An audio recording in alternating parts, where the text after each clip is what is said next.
Hello everyone. Today we are going to cover the three different types of persuasion, also known as rhetorical appeals.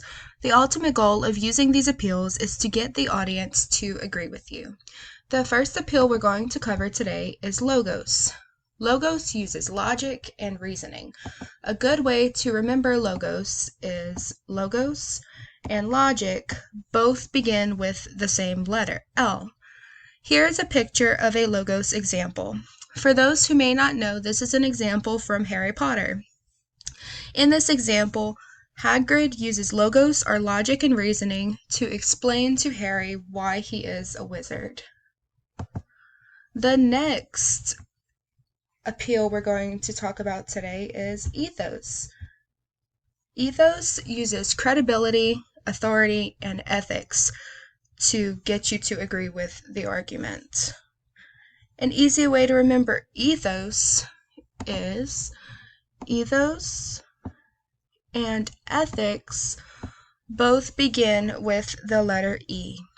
This argument questions people's morals and why they make decisions.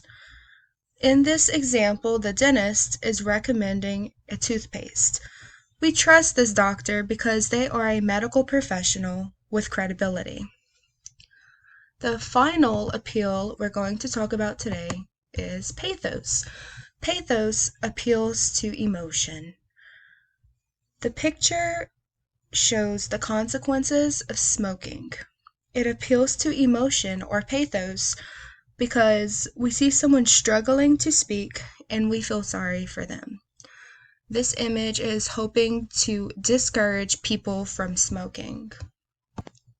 Now we're going to review a short video showing the difference between the appeals.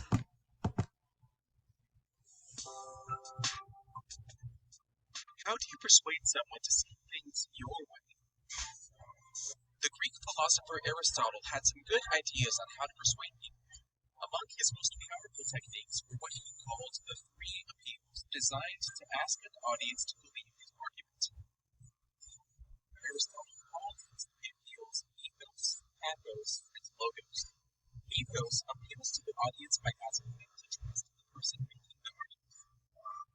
Pathos appeals to the audience's emotions, asking them to believe because they care. Logos appeals to the audience's sense of logic and rationality, asking them to believe because the argument makes sense. Using the appeals can make your writing or speaking more persuasive, and if you can spot them when they're being used or misused by others, you can also protect yourself against manipulation. Let's examine the three appeals more closely. First up, ethos. The way to win over a skeptical audience is to convince them that you're trustworthy, knowledgeable, and well-meaning. Build ethos by referencing relevant experience, by explaining your credentials, or even by using good sources to show that you know your subject. When presenting, dressing and speaking professionally will boost your audience's confidence in you. When writing, making sure your arguments have a professional tone and are error-free can also enhance your ethos. Next, we'll address pathos, the appeal to emotion. Many popular movies, books, and songs appeal to emotion. These appeals often engage positive emotions like joy or hope, but other times... No, please. Pathos can engage negative emotions as well. However, in academic writing, a simple tug on the heartstrings won't suffice. To use pathos effectively, incorporate vivid imagery and intentionally emotional and impactful adjectives and verbs. Academics can support their arguments most effectively with logos that appeal to logic and rationality. By building an argument with facts, figures, and well-thought-out reasoning. By appealing to the audience with logic, you draw your conclusions as rational, rendering the opposition less persuasive, sometimes even as irrational.